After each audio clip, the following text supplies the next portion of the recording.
सोन्याची परीक्षा जशी अग्नीमध्ये होत असते, तशी नीतिमान पुरुषाची स्त्रीची परीक्षा संकटामध्ये होत असते. ह्या शास्त्र वाचनाला धरूनच आजच्या दोन्ही वाचनामध्ये सज्जन अथवा नीतिमान व्यक्तीची परीक्षा कशी घेतली जाऊ शकते त्याचं वर्णन करण्यात आलेलं आहे. पहिल्या वाचनाला एक संदर्भ आहे.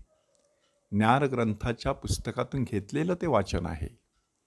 हे ज्ञानग्रंथचं पुस्तक शल्मोनाचा ज्ञानग्रंथ इसवी सन पूर्व 50 ते 25 ह्या कालावधीमध्ये लिहिण्यात आलेला आहे. आणि ह्या कालावधीमध्ये यहुदी लोक अलेक्झांड्रिया इजिप्त ह्या ठिकाणी वस्ती करत होते. आणि त्या ठिकाणी त्यांना हिब्रू भाषा अवगत नव्हती, तर ग्रीक भाषा येत होती. म्हणून शल्मोनाचा ज्ञानग्रंथ हे पुस्तक पूर्णपणे ग्रीक भाषेमध्ये लिहिण्यात आलेलं आहे. म्हणून आपल्याला हे पुस्तक काही बायबलमध्ये सापडत नाही, कारण ते ग्रीक भाषेमधलं आहे.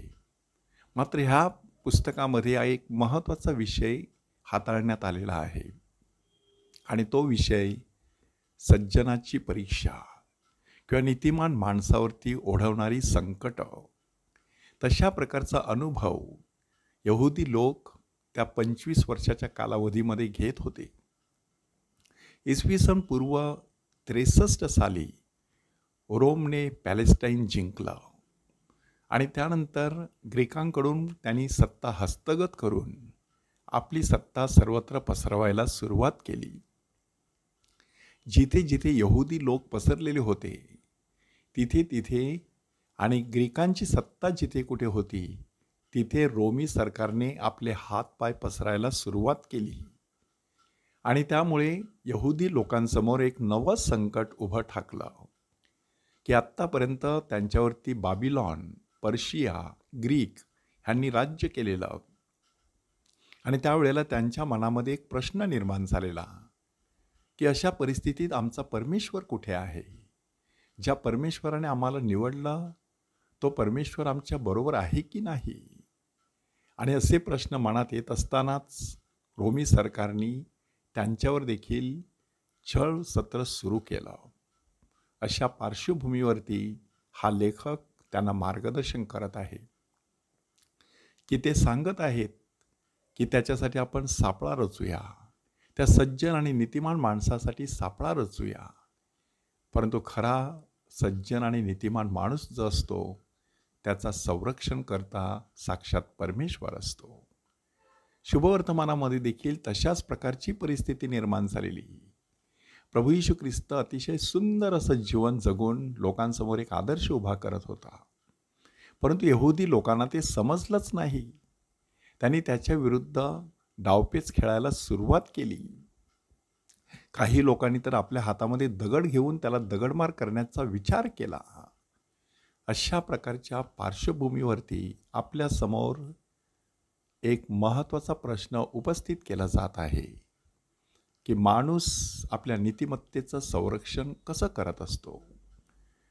मालमत्ता आणि नीतिमत्ता असे दोन पर्याय जर माणसासमोर असले तर माणूस कोणती निवड करत असतो?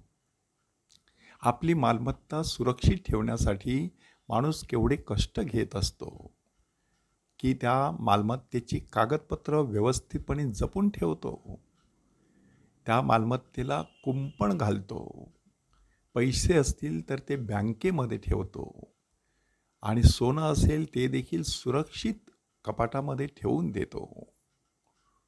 FD मध्ये माणूस पैसे गुंतवत असतो किंवा इतर कुठल्या तरी गोष्टीमध्ये पैशाची गुंतवणूक करत असतो. अशा प्रकारे आपली मालमत्ता तो सुरक्षित ठेवण्याचा प्रयत्न करत असतो. इतकंच नाही तर त्या मालमत्तेमध्ये वाढ कशी करता येईल ह्याच्यासाठी जीवाचा आटापिटा करत असतो.